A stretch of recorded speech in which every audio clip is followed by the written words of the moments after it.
1, 2. Hi, I'm John Erickson. I'm doing an informative speech on GPS global positioning systems. Do you realize that in 2 May of 2000, the President had a directive that changed the world of GPS as we know it? Has anybody heard of the term selective availability? Nope. That's when the President shut off a error in GPS signals, where prior to that, U.S. government induced an error into the signal, so it was off, so people couldn't bomb our specific targets. So at that point, that's when GPS for the local average everyday person kicked in. Background of GPS is governed by the North American Oceanic and Atmospheric Administration, and also for the civilian users, it's the U.S. Coast Guard. I also personally taught survey grade GPS. That's my experience with GPS and my expertise at the regional training site in Fargo for 4 years, and I used it for surveying. So I won't get that in depth into the theory, but that's my experience. You probably all use GPS, but how many of you know exactly how GPS works? I will review how GPS operates and how it enhances your life every day. So the first thing I'm going to do is I'm going to define GPS. GPS is Global Positioning Systems. It's based on satellites that fly at 11,000 feet above the Earth's surface in 2 orbits a day, and there's always 24 in operation.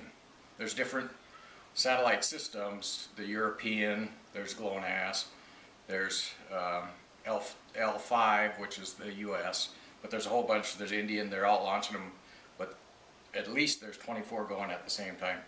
Two orbits, and then the satellites up there, then there's a control segment, which there's control stations that update 24/7 constantly, strategically placed throughout the world, all over the world, and then there's the user segment, which is us. So I'll explain how the fundamentals of GPS works.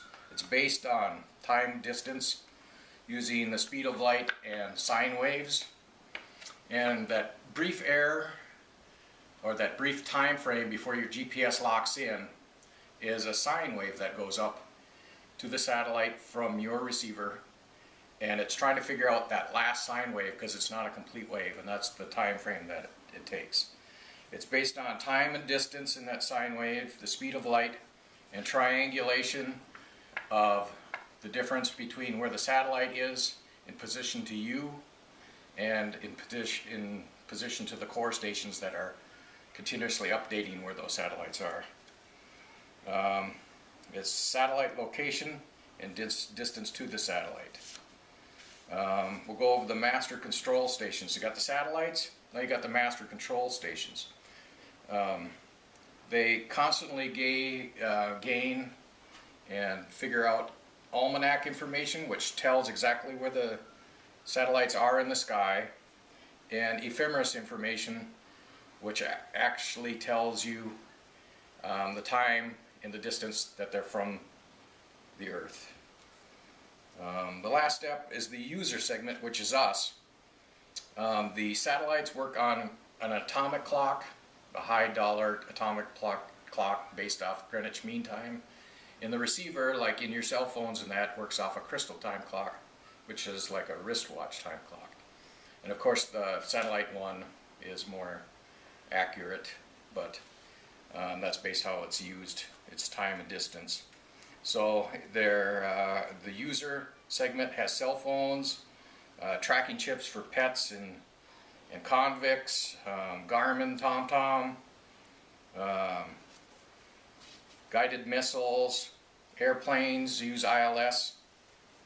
So basically, in conclusion, I defined what GPS is, Global Positioning System, how it works, the satellites, the control segment, and the user segment. And for you, as the user, if you need to find a location, that's one use of GPS. If you get lost and need to find a location, that's another use of GPS. Or if you need to be found, that's a good use of GPS. So that's it. Good job.